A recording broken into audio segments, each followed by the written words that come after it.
Assalamualaikum warahmatullahi wabarakatuh.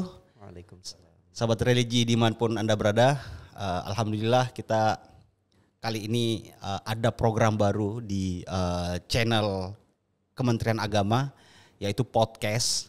Ya, apalagi kalau bukan soal program-program yang ada di Kementerian Agama. Semoga sahabat religi semua sehat, ya, bahagia, dan jangan lupa untuk tetap ngopi. Nah, sahabat religi sekalian, pada kesempatan hari ini saya host Muhammad Mabrur akan berbincang-bincang, akan memandu diskusi, ngobrol-ngobrol ringan lah ya, soal-soal salah satu program andalan ya, salah satu direktorat atau bagian yang ada di Kementerian Agama. Mungkin sobat religi sudah pernah dengar, sudah pernah tahu, tapi kita akan berbicara kepada sosok yang tepat gitu, yaitu Direktur Urusan Agama Islam dan Pembinaan Syariah di Bimas, Dirjen Bimas Islam. Ada Pak Adib. Assalamualaikum Pak Adib.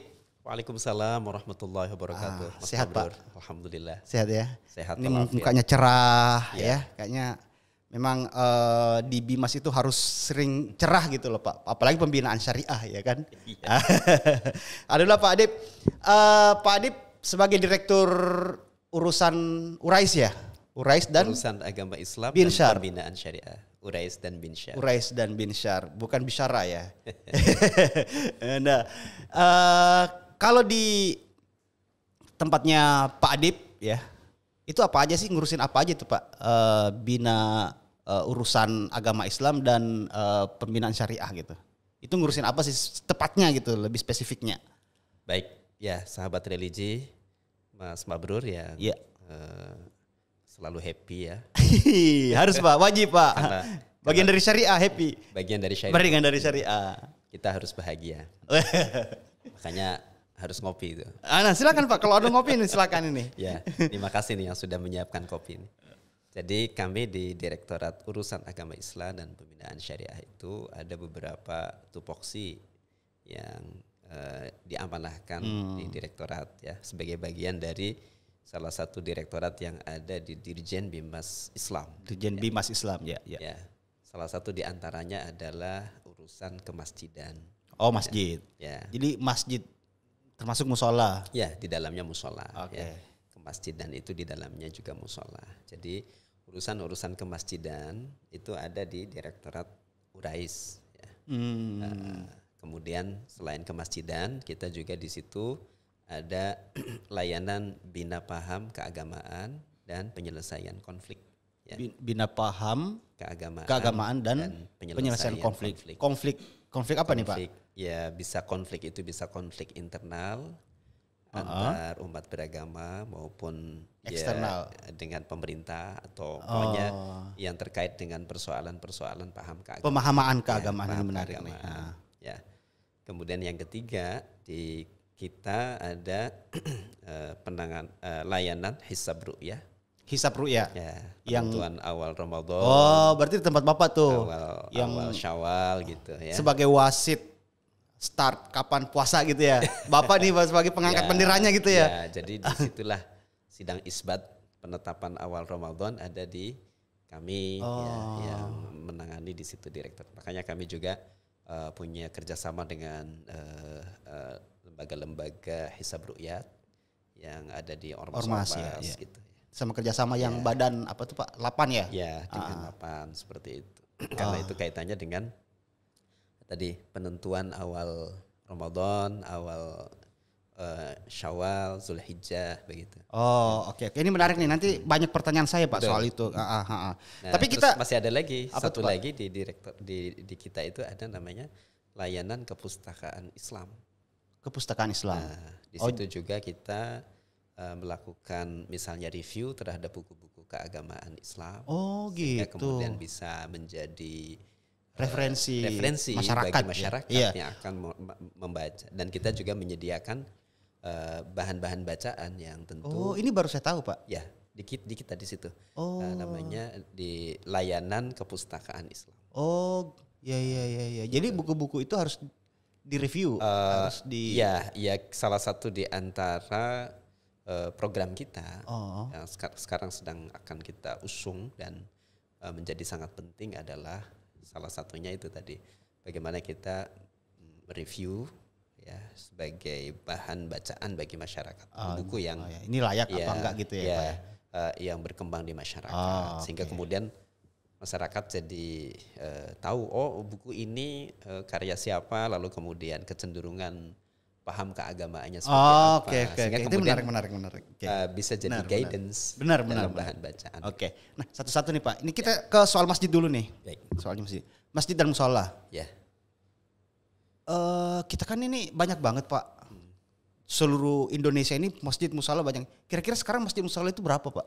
Ya, kalau dari sisi jumlah yang sudah masuk ke data sistem informasi masjid itu sudah 900 ribuan ya. 900 ribu? Ya. Wah, gila banyak banget. Masjid musola itu.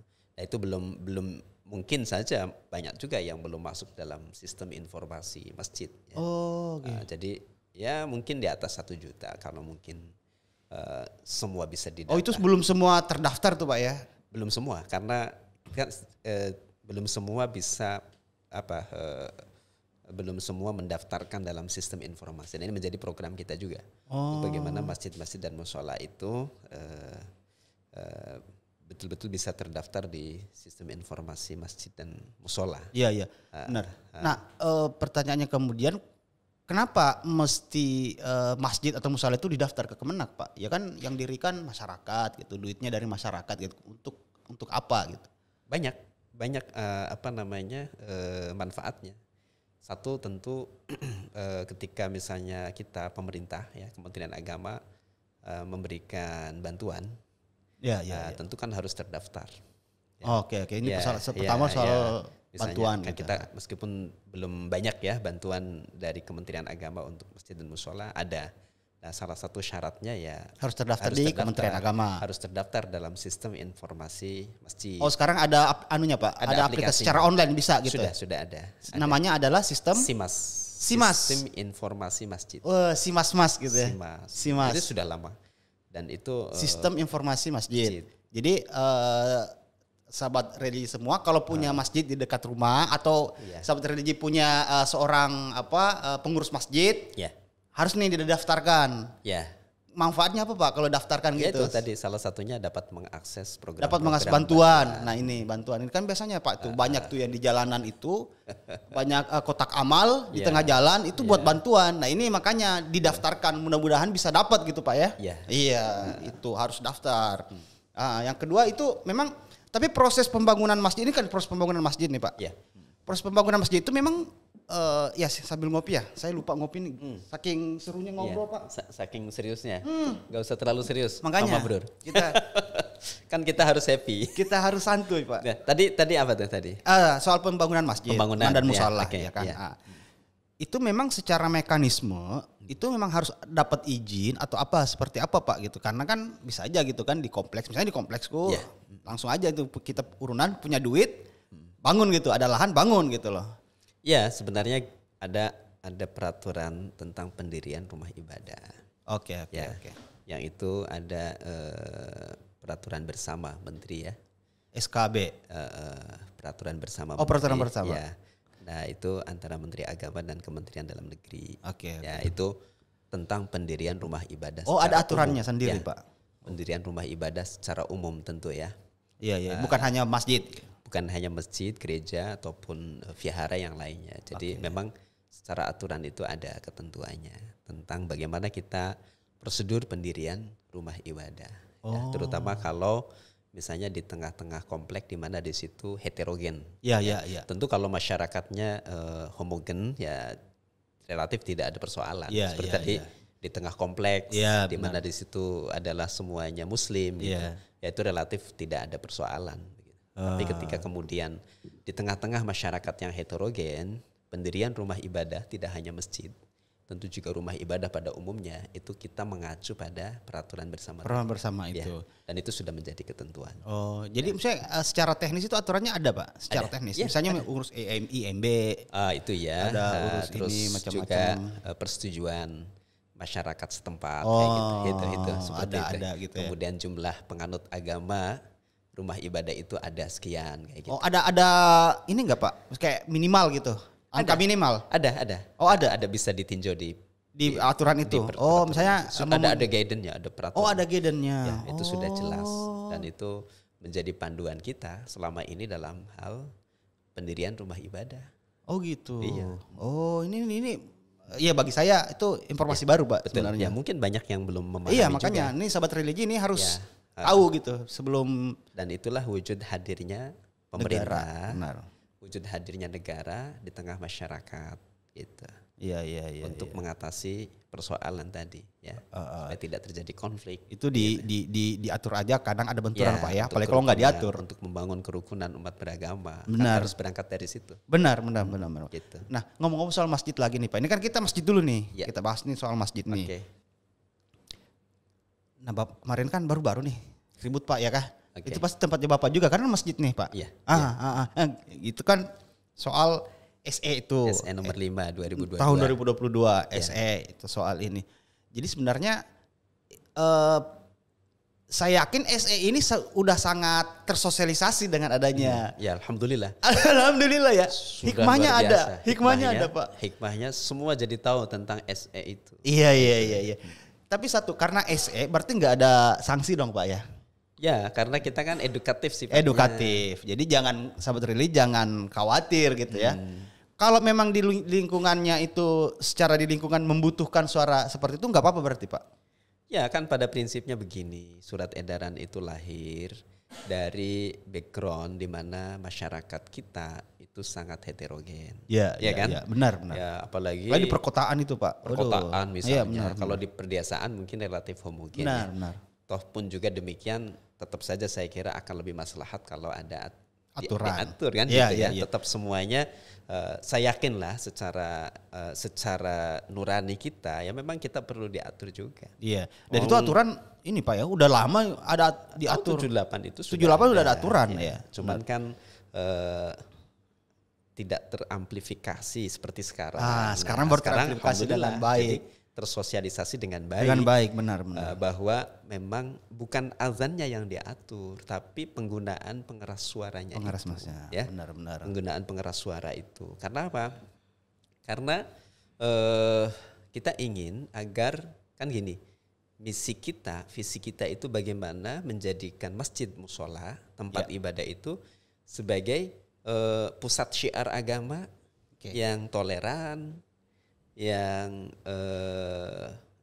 moderat gitu ya, yang mencerahkan untuk meningkatkan kualitas kehidupan umat beragama. Dengan diatur itu ya kita harapkan lalu kemudian suara yang keluar dari masjid dan musola berupa syiar itu lebih syahdu didengar, kan gitu kan? Benar. Dengan pengaturan akustik yang baik itu, tidak gresek-gresek gitu benar. kan? Waduh, mengganggu situ Pak. Kadang cukup tujuannya baik untuk syiar tetapi malah menjadi kontraproduktif kan gitu. Karena kan dituduhnya wah ini sih kenapa ngapain diatur gitu loh. Azan ini kan kita butuh azan itu harus disiarkan gitu kan. Kan tidak dilarang. Azan itu malah tadi tidak ada larangan. Tidak ada larangan, benar. Menggunakan pengeras suara tadi. Yang diatur itu pengeras suaranya. Berarti itu mixingnya itu Pak ya. Sama itu. Apa itu? Ya toanya yang di atas itu. Iya, pengaturan istilahnya akustiknya yang baik. Akustik, ya. Ini yang ingin kita sampaikan. Jadi itu niat kita. Itu sama sekali tidak ada untuk membatasi syiar, tidak. Justru harus didorong. Bagaimana membuat syiar itu lebih syahdu, Masya Allah. lebih menarik, gitu kan? Kalau yang melafalkan suara azannya itu dengan suara yang merdu, ya kan? Iya benar. Dengan suara akustik yang baik, benar. Akan lebih lebih terasa menarik, gitu, lebih terasa, benar, lebih adem. Jadi itulah yang harus kita sampaikan kepada masyarakat. Jadi niat baik memang, tapi niat baik itu kadang apa ya Pak? Banyak tantangannya. Ya betul. Banyak kadang niat baik tidak cukup ya. Memang harus disertai dengan kesabaran Pak menghadapinya. Benar. Tapi karena itu tadi Pak, hikmah dari segala yang ada ini itu kemudian SE itu tersosialisasi dengan baik. Orang semua udah tahu, ternyata ada aturan seperti ini. Iya. Sampai tetangga saya Pak. Ternyata saya baru tahu ternyata ada aturan seperti ini. Akhirnya dia berinisiatif untuk bicara, karena kan bagi jamaah di masjid bicara sama pengurus masjidnya. masjid. Kita urus aja. Nanti kalau azan kita pakai suara luar, kalau nanti udah sholat dan Pakai zikir suara dalam. Kan asik itu kan? Asik. Luar biasa. Asik. Dan itu memang terbukti loh Pak. Itu di tetangga saya seperti itu. Alhamdulillah. Nah ini harus dicermati dengan baik sobat religi. Ini baru soal masjid nih. Ini udah menarik banget. Silakan ngopi dulu Pak, biar lebih fresh kita. Bisa aja. Nah terus Benerin, Pak Mur. ini kan gini Pak, masjid itu kan tadi hampir sekitar 1 juta gitu ya. Ya. Itu kan susah Kak, kontrolnya Pak, banget itu. Karena kan sekarang itu ya mau nggak mau, fakta di lapangan ada juga masjid yang dijadikan dalam tanda kutip nih Pak ya, sebagai hal-hal yang mengarah pada contoh nih intoleransi ya kan. Ada yang menjadikan masjid sebagai basis. Nah, apakah Kemenak juga mengatur itu? Jadi misalnya ini kan karena dikarenakan misalnya ada penceramah datang gitu. Apakah Kemenak mengatur hal itu juga? Misalnya ini penceramahnya yang bisa diundang ini gitu. Kemenak mengatur juga itu. Kita punya program dan ini menjadi program unggulan Gusmen, yaitu penguatan peran masjid. Penguatan peran masjid Berbasis moderasi beragama. Oke. Seperti apa tuh Pak itu? Nah, jadi kita sudah membangun roadmap ya. Peta jalannya kita sudah diskusikan secara lebih matang gitu. Roadmap penguatan peran masjid berbasis moderasi beragama ini visinya tadi adalah bagaimana kita perkuat peran masjid sebagai pusat syiar Islam yang toleran tadi. Ya, pusat syiar Islam yang toleran. Jadi masjid ini dijadikan sebagai basis untuk paham toleransi. Moderasi beragama. Jadi bagaimana kita perkuat peran masjid sebagai pusat peradaban Islam yang tentu quote and quote di situ kita perkuat moderasi beragama melalui masjid. Karena selama ini memang mohon maaf ya, memang kurang sentuhan kita terhadap masjid. Termasuk kita, maka dari itu Gusmen melalui program ini betul-betul ingin bagaimana memperkuat peran masjid ini. Niat baik beliau di situ. Nah, jadi nanti masjid tidak hanya menjadi tempat ibadah, pusat syiar tetapi juga menjadi pusat peradaban Islam. Sebagaimana masjid itu ketika awal-awal didirikan pada masa Nabi. Benar. Itu cita-cita besarnya di sana. Secara implementatif seperti apa itu Pak? Secara teknisnya nanti. Jadi kan kita akan lakukan pemetaan potensi. Ya, di tahun ini pemetaan potensi masjid. Tentu masjid itu ada kategorisasinya. Mas Mabrur. Kita di peraturan kita di kementerian itu ada masjid tingkat nasional, masjid negara seperti Istiqlal itu masjid negara. Ada masjid nasional yang levelnya nasional ya. Kemudian ada masjid raya itu levelnya di tingkat provinsi. Kemudian masjid agung di kabupaten, kota, lalu satu lagi masjid besar di kecamatan dan masjid jami itu di desa. Jadi itu ada tingkatan. Ya. Jadi di kecamatan itu disebut masjid jami. Masjid besar. Masjid besar. Kalau masjid jami di desa. Masjid jami di desa. Masjid besar di kecamatan. Masjid agung di kabupaten kota. Masjid raya provinsi. Masjid di nasional. Masjid nasional. Masjid nasional dan masjid negara. Itu kategorisasinya itu maksudnya apa Pak? Skopnya tadi. Dari sisi luasan jaringan dan kedudukan ya. Kedudukan masjid itu kayak misalnya masjid raya berarti itu mitranya di provinsi. Nah, itu berarti dengan pemerintah daerah tingkat provinsi kan begitu ya. Seperti itu. Nah, jadi dari sisi itu kita sudah punya kategorisasi, tapi kita juga perlu melakukan pemetaan potensi masjid itu. Kan di sini di Jakarta kan masjid yang ada di kantor-kantor kementerian banyak juga. Iya, jangan kantor kementerian, gedung-gedung aja ada Pak. Di mall aja ada. Di perkantoran, kemudian di BUMN itu kan juga banyak masjid. Itu luar biasa sebenarnya syiar Islam di Indonesia ini, ya kan? Bahkan masjid itu di area-area umum, tempat pariwisata misalnya, ya kan? Benar. Pom bensin. Itu sangat itu. Luar biasa. Sebenarnya kalau kita bicara syiar Islam di Indonesia ini, saya kira nomor 1 di dunia. Iya kan? Kalau kita lihat dari semarak keberagaman. Benar. Benar.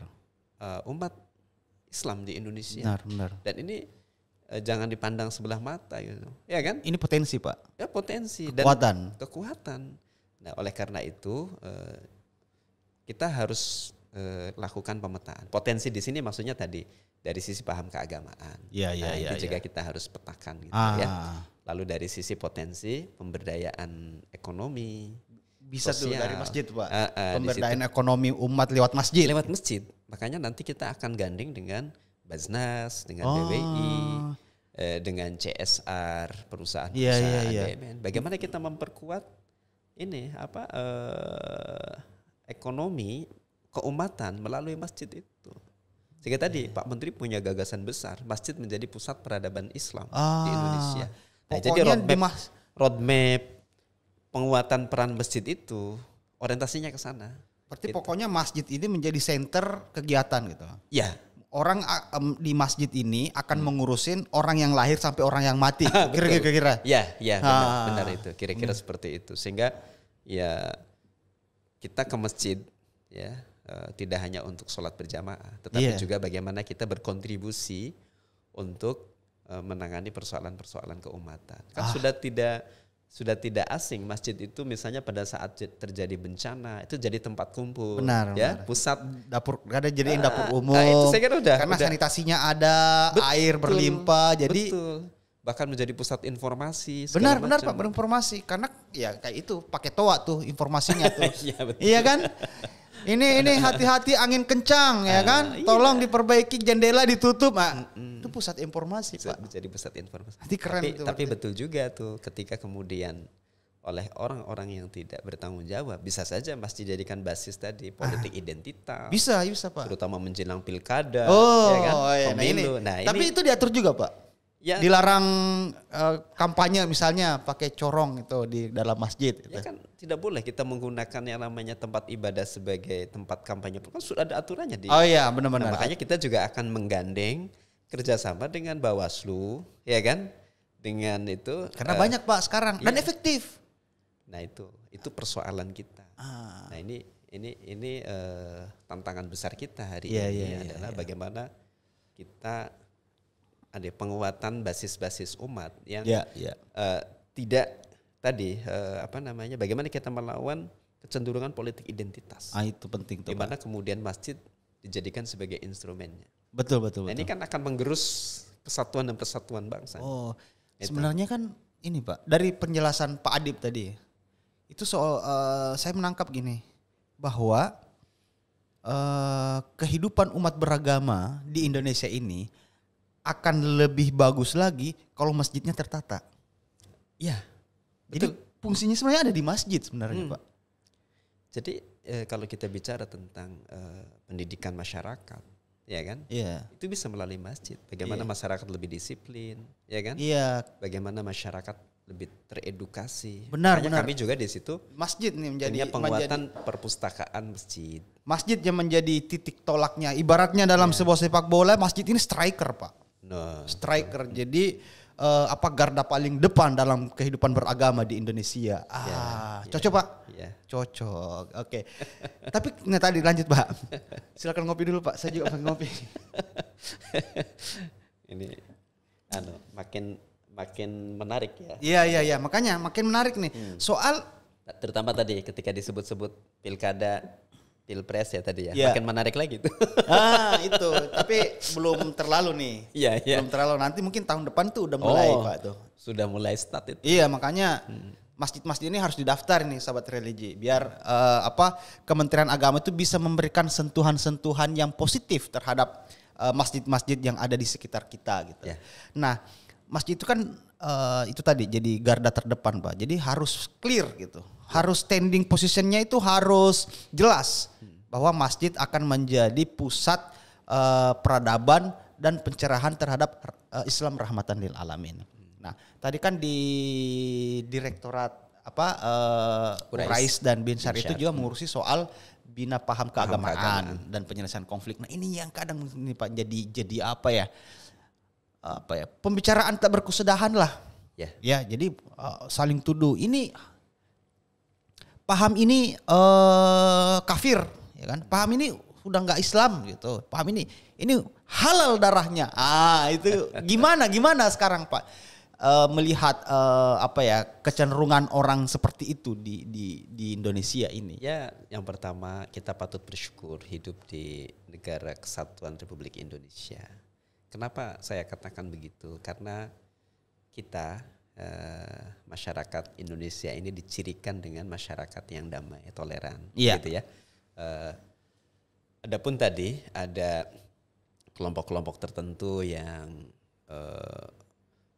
resonansinya cukup kuat gitu ya, menyuarakan tentang hal-hal yang tadi kita anggap sebagai sebuah intoleransi, begitu ya. Dalam tanda petik ada kelompok takfiri lah macam-macam. Iya. Itu sebenarnya menurut saya adalah ekses dari perkembangan global ya, di mana kita kan tidak bisa dibatasi nih transnasional tadi ya kan, rembesan-rembesan dari belahan dunia lain gitu ya, dengan masuknya ideologi-ideologi transnasional yang berkembang begitu. Contohlah misalnya Hizbut Tahrir, misalnya kan begitu. Itu kan berkembang belakangan gitu. Tapi jati diri dari Islam di Indonesia, ya, penganut agama di negeri kita ini, jati dirinya adalah penganut agama yang tadi damai, sejuk, toleran kan gitu ya. Tapi dalam internal Kemenak sendiri ada nggak Pak itu aturan? Jadi misalnya ini memang dianggap sesat gitu. Ini nggak sesat nih, masih Islam gitu. Ada nggak secara aturan gitu? Dalam penetapan tentang persoalan paham keagamaan ini. Iya. Soalnya ini masalah rawan memicu konflik gitu. Ya, jadi titik konflik itu ada di situ. Salah satu di antaranya itu adalah terkait dengan paham keagamaan. Iya benar. Di mana setiap saat memang ada letupan-letupan ya yang menimbulkan konflik di tengah masyarakat akibat dari perbedaan paham keagamaan ini. Nah, ini yang harus kita atasi itu adalah menangani konflik ketika terjadi perbedaan paham keagamaan. Iya. Memang kadang berujung juga pada persoalan sesat menyesatkan dan lain sebagainya. Karena kan awalnya dari situ Pak. Berangkat dari situ, lalu kemudian menjadi problem di tengah masyarakat. Maka dari itu untuk bina paham keagamaan ini kita ada namanya early warning system. Ini menarik nih. Kayak bencana gitu. Ada early warning system. Deteksi dini. Kita juga bekerja sama misalnya dengan Kementerian Dalam Negeri, karena di sana kan ada di daerahnya Kesbangpol ya. Di tiap kabupaten kota, provinsi. Kemudian di pusat ada Dirjen Politik ya. Nanti di situ ada direktorat tentang Kesbang. Ada Kesbangpol gitu ya. Nah, itu akan sinergi dengan kita. Kemarin kita juga diskusi dengan Kementerian Dalam Negeri dalam rangka mendeteksi tadi ya paham-paham keagamaan yang dalam tanda petik kemudian menyulut persoalan di tengah masyarakat. Karena di daerah ada namanya Baperpakem ya. Nah, di situ ada kejaksaan, ada kepolisian dan dari Kementerian Agama. Dan kemudian di situ juga masyarakat ya, MUI dan tokoh-tokoh masyarakat. Yang tentu dari situ kita sebenarnya di Kementerian Agama di Direktorat URAIS kita punya program ya sekarang ini namanya SPAK. Ya. SPAK itu seleksi penyuluh yang menjadi aktor penyelesaian konflik.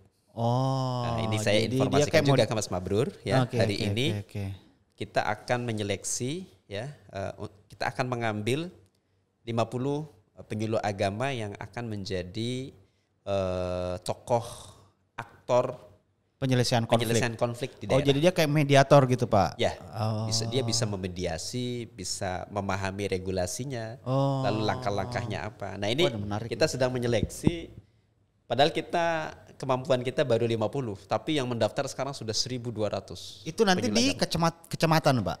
Di mana? Karena 50 maka kita akan bagi setiap provinsi minimal 1. Mungkin provinsi yang besar ya jadi 2 gitu. Tugasnya adalah apa Pak? Mendamaikan gitu ya? Ya. Kalau ada Ya, konflik-konflik. jadi dia bisa melakukan apa namanya pendeteksian secara dini, gitu ya. Tentu bekerja sama dengan Kanwil, dengan Kemenag Kabupaten Kota, gitu ya. Ya. Dalam upaya melakukan deteksi dini. Oh, deteksi ya, dini terhadap konflik terhadap potensi-potensi konflik pemahaman keagamaan di daerah tersebut. Oke, Tentu kan berbeda-beda antara satu daerah dengan yang lain. Gitu. Kita punya kebiasaan. Insya Allah ini dalam waktu dekat kita akan seleksi. Ini sudah 1.200 yang mendaftar. Secara online. Dan nanti akan disebar gitu ya, di masing-masing. Kita akan seleksi, kita ambil 100 dulu. Dari 100 itu kemudian kita seleksi lagi karena kemampuan anggaran kita baru untuk 50 orang. 50. Nanti 50 ini akan kita training. Nanti ketika di training, nanti kita kerjasama dengan kepolisian, kejaksaan, kemudian dari kita sendiri gitu ya, dari ya teman-teman yang aktif dalam penyelesaian konflik, LSM misalnya, kita gandeng juga beberapa kawan-kawan yang ini baru Pak ya, berarti ya? Baru Pak Menteri Gusmen ini. Kita akan lakukan itu sekarang. Oke, keren. Nah, ini saya mau tanya nih Pak, ini yang sering didapatkan di masyarakat lah soal paham keagamaan ini. Misalnya di suatu daerah nih, ada kelompok yang diduga misalnya melakukan punya paham sendiri gitu ya, punya komunitas gitu. Nah, biasanya masyarakat itu kan, apalagi misalnya tokoh masyarakat itu misalnya langsung menggeruduk gitu loh, langsung menggeruduk, mendatangin, bahkan ada yang sampai bentrok secara fisik. Nah, pada posisi seperti itu Kemenag harusnya berfungsi sebagai apa Pak? Ya itu tadi, ketika kita jangan sampai menjadi pemadam kebakaran. Karena resikonya kan berat kalau sudah terjadi kebakaran ya. Kos sosialnya sangat tinggi. Maka disitulah pentingnya ada EWS, Early Warning System tadi.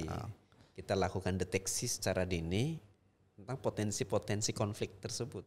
Sehingga dari sejak dini kita sudah lokalisir gitu. Jadi setelah terdeteksi itu terus selanjutnya apa Pak? Langkah selanjutnya adalah kita mengukur dulu potensinya dia seperti apa. Tadi saya barusan diskusi dengan sesama Lemhanas. Makanya Bapak ini ada PIN PIN Lemhanas ya. Beliau menyampaikan dalam penyelesaian konflik itu kita harus bisa menentukan pisau analisis kita. Pisau analisis ya. Misalnya diibaratkan oleh beliau itu ini pohon cabai, tumbuhan cabai, pohon pisang atau pohon kelapa, gitu kan? Harus dikenali dulu nih jenisnya nih. Dideteksi dulu, dianalisa dulu, sehingga ketika misalnya pohon cabai, ya tidak perlu menggunakan gergaji besar, gitu kan? Cukup misalnya dengan menggunakan cutter, gitu kan? Ketika pohon pisang, ya tidak harus, ya kalau pakai cutter nggak bisa, akan diketawain kan gitu. Ya pakai golok gitu. Nah ini contoh. Jadi ketika kita melakukan upaya deteksi dini, ya tentu kita kerjasama dengan intelijen, ya kan? Yang tahu, oh ini nih pohon pisang apa kelapa kan gitu kan? Supaya penanganannya terukur. Begitu. Jangan sampai untuk memotong pohon cabai menggunakan gergaji besar, itu kan mesin gitu. Benar. Nah itu kan artinya harus kenalin barangnya, baru kasih treatmentnya. Itu persis. Jadi itulah pentingnya. Dan itu nanti akan dibekali juga oleh penyuluh penyelesaian konflik tadi itu. Makanya kita perlu kerjasama tadi. Ini keren sih. Kejaksaan, kepolisian, BIN, kan gitu kan. Ini kita harus duduk bareng. Mengatasi persoalan kebangsaan itu tidak bisa oleh Kementerian Agama sendiri. Kita harus duduk bersama, ngobrol bareng, terutama ngopi bareng. Kita angkat gelas dulu Pak, ngopinya. Seruput kopinya. Enak nih kopinya. Kementerian Agama juga enak ya ternyata. Ini siapa yang bikinnya tadi ya?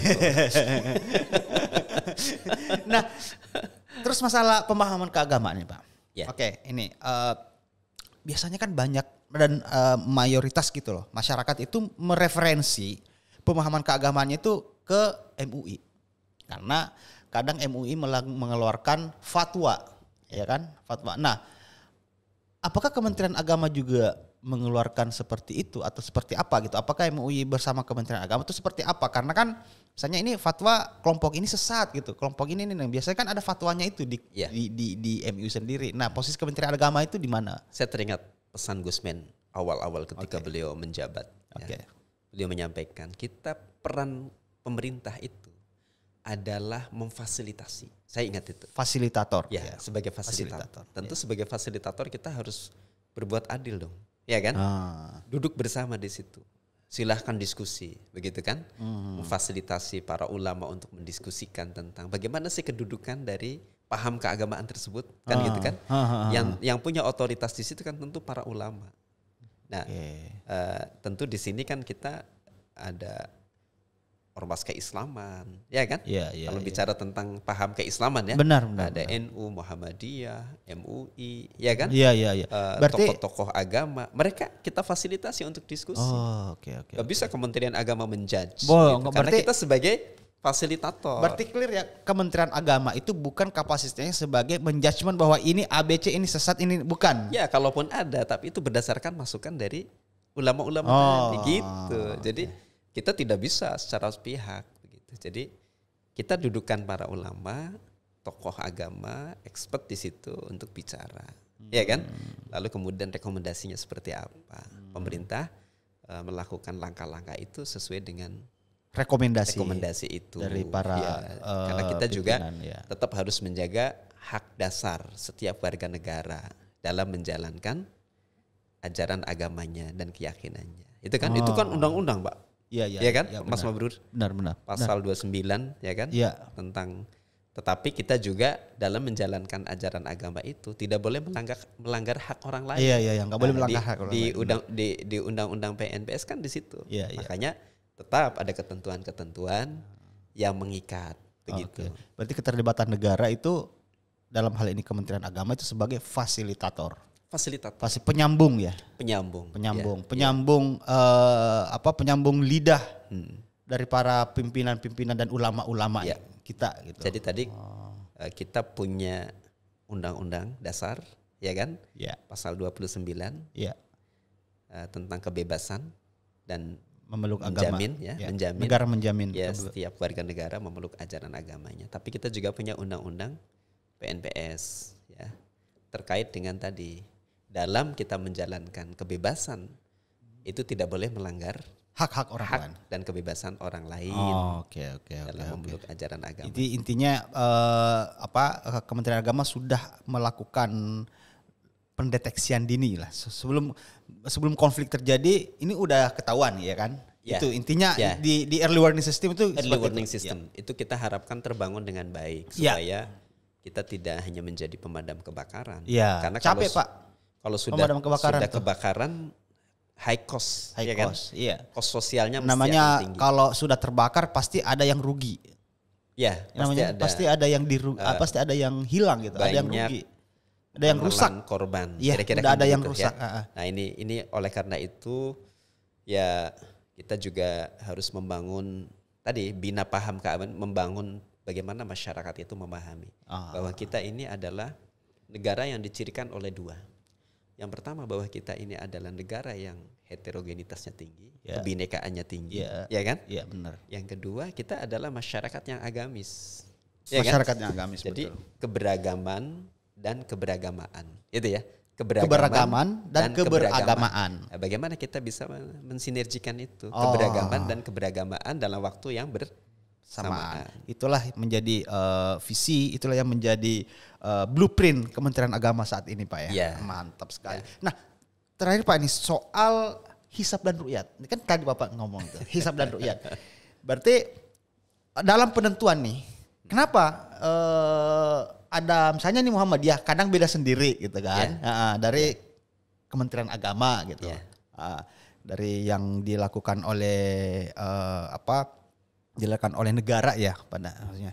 Nah, sebenarnya seperti apa Pak metode intunya hisab dan ru'yah itu, dan apa urgensinya gitu loh, kenapa penting gitu dijelasin oleh Kemenak gitu? Ya, posisi kita pemerintah ya, Kementerian Agama itu harus hadir. Lagi-lagi jadi fasilitator. Sebagai fasilitator dan kita jelas sebagai ulil amri, begitu kan? Ulil amri termasuk dalam hal dalam hal fasilitasi ya, lagi-lagi memberikan layanan kepada masyarakat dalam hal menjalankan ajaran agamanya. Jadi ingat bahwa kita ini bukan negara sekuler, tapi juga bukan negara agama, ya kan? Tetapi kehidupan beragama difasilitasi oleh negara. Negara memfasilitasi kehidupan umat beragama. Jadi ketika kemudian kita Kementerian Agama itu dalam hal penentuan tadi awal Ramadan, dan memang itu tugas kita dan kita harus ada di situ, begitu kan? Nah, ketika kita bicara tentang penetapan awal Ramadan ini, memang ada dua mazhab yang berkembang di negeri ini, yaitu mazhab ru'yah dan mazhab hisab. Mazhab ru'yah itu sebenarnya memadukan juga dengan hisab juga. Ru'yah tanpa hisab juga tidak mungkin. Jadi kita terkait dengan hisab ru'yah ini, Mas Mabrur, ada kesepakatan Mabims. Tahu Mabim? Mabim itu negara-negara, menteri-menteri agama di 4 negara. Oh, siapa aja tuh Pak? Indonesia, Malaysia, Brunei, Singapura, dan Indonesia. Mabim, itu jadi terkait dengan itu ada pertemuan rutin Mabims itu, menteri-menteri agama terkait dengan persoalan hisab ru'yah. Dan ru'yah itu. Jadi kita punya concern bersama terkait dengan unifikasi takwim hijriah. Bagaimana penyatuan dalam penentuan kalender hijriah. Jadi kalender hijriah itu kayak kapan awal Muharram, kapan Sya'ban. Persis. Itu di Kementerian Agama mengatur itu, Pak. Menentukan itu, itu di hisab ru'yah di situ ya. Penanggalan hijriah. Jadi kita punya program namanya tim unifikasi takwim hijriah. Jadi itu terkoneksi ke 4 negara tadi itu. 4 negara itu punya kesepakatan. Nah, ini saya ingin informasikan dalam kesempatan ini, Mabim setelah mengeluarkan kesepakatan bersama terkait dengan kriteria imkanur ru'yah. Kriteria memungkinkannya kita bisa meru'yat hilal. Oke. Itu sebelumnya itu 2 derajat. Nah, berdasarkan hasil observasi pengalaman dan selama ini kriteria imkanur ru'yah itu 3 derajat dengan elongasi 6 derajat. Nah, sehingga ada sedikit kenaikan ya. Kenaikan yang tadinya 2. Jadi negara-negara muslim pada umumnya ya, secara umum seperti di Mabims itu tadi menggunakan metodologi hisab dan ru'yah dalam penentuan awal Ramadan, gitu. Jadi seperti itu. Jadi termasuk ormas-ormas Islam di Indonesia sebagian besar itu menggunakan kriteria hisab dan ru'yah. Yang ditentukan oleh Kementerian Agama. Yang ditentukan berdasarkan sidang isbat. Sidang isbat itu melihat dari hasil ru'yah. Hisab dulu. Dari hisab itu penghitungan ini kira-kira berapa derajat nih hilal nih hari ini misalnya gitu. Nanti itu sudah memungkinkan untuk diru'yah. Di derajat mana? Sehingga ketika kita meru'yah pun itu harus berdasarkan hisab. Jadi di derajat berapa nanti kita arahkan ke sana. Jadi penggabungan sebenarnya Pak ya? Kenapa? Digabungin. Ya, penggabungan. Sebenarnya. Sebenarnya penggabungan tidak murni ru'yat, tidak murni ru'yat. Jadi ada metodologinya di situ. Maka kita juga melibatkan dari 8 kan gitu. Oke. Wah, keren sekali Pak. Ini berarti nanti akan nggak lama lagi nih akan penentuan awal Sebentar lagi. Ya. Oke. Nanti sahabat religi bisa ngikutin. Bisa nanti di channel Kementerian Agama juga pasti disiarin gitu. Nah, pertanyaan terakhir Pak ini. Bisa nggak? Ini kan banyak nih. Saya ini penyambung lidah netizen. Bisa nggak Kementerian Agama juga bisa menentukan ru'yah hilalnya jodoh seseorang?